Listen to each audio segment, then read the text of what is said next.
So இன்றைக்கி வந்து எங்கள் அப்பாவை நான் வர வேணாம்னு சொன்னேன் இந்த ஆடியோ லான்ச்சுக்கு. ஏன்னா அவர் எமோஷ்னல் ஆகிடுவார் அப்போ அப்படின்னு நினச்சிட்டு அவரை வர வேணாம்னு சொன்னேன். கடைசியில் இப்போ நான் எமோஷ்னல் ஆகிற மாதிரி ஆயிடுச்சு. சாரி. அப்போ வந்து எனக்கு ரொம்ப கஷ்டமாக இருக்கும்.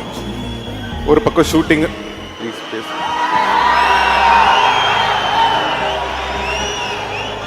ஏன் நம்ம இவ்வளோ கஷ்டப்படுத்துகிறாங்க அப்படின்னு சொல்லிட்டு.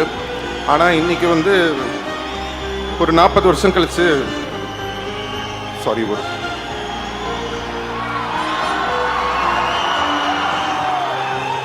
வரும்போது எல்லாரும் சொல்கிறாங்க இந்த சினிமாவில் வந்து அவருக்கு பாட தெரியும், ஆட தெரியும் எல்லாமே சொல்லும்போது அதுக்கு எல்லாமே காரணம் என்னோட அப்பா அம்மா.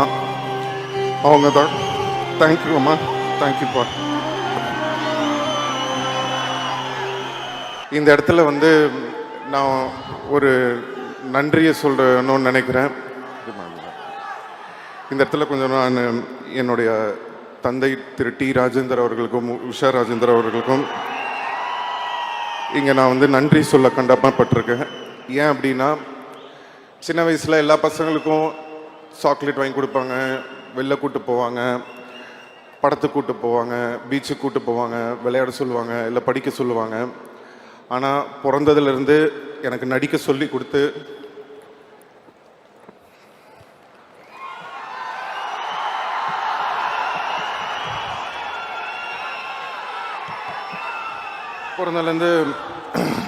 எனக்கு நடிக்க சொல்லி கொடுத்து அப்போ வந்து எனக்கு ரொம்ப கஷ்டமாக இருக்கும். என்னடா இவங்க நம்மளை வந்து ரொம்ப கஷ்டப்படுத்துகிறாங்களே. மற்ற பசங்களாம் வந்து ஜாலியாக இருக்கும்போது நம்ம மட்டும் டெய்லி ஒரு பக்கம் ஷூட்டிங்கு, இன்னொரு பக்கம் ஷூட்டிங்கு,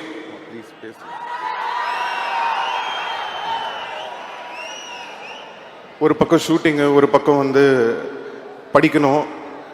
ரொம்ப கஷ்டப்பட்டுருக்கேன் சின்ன வயசில். அப்போல்லாம் நினைப்பேன் ஏன் நம்ம இவ்வளோ கஷ்டப்படுத்துகிறாங்க அப்படின்னு சொல்லிட்டு. ஆனால் இன்றைக்கி வந்து ஒரு 40 வருஷம் கழித்து கமல் சரோட நடிக்கிற ஒரு ஆப்பர்ச்சுனிட்டி வரும்போது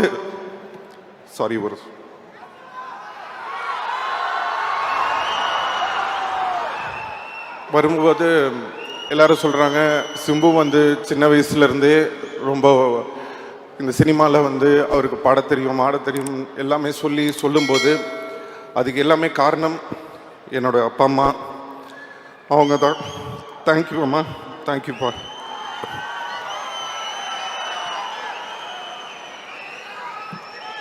ஸோ இன்றைக்கி வந்து எங்கள் அப்பாவை நான் வர வேணாம்னு சொன்னேன் இந்த ஆடியோ லான்ச்சுக்கு. ஏன்னா அவர் எமோஷ்னல் ஆகிடுவார் அப்போ அப்படின்னு நினச்சிட்டு அவரை வர வேணாம்னு சொன்னேன். கடைசியில் இப்போ நான் எமோஷ்னல் ஆகிற மாதிரி ஆயிடுச்சு. சாரி.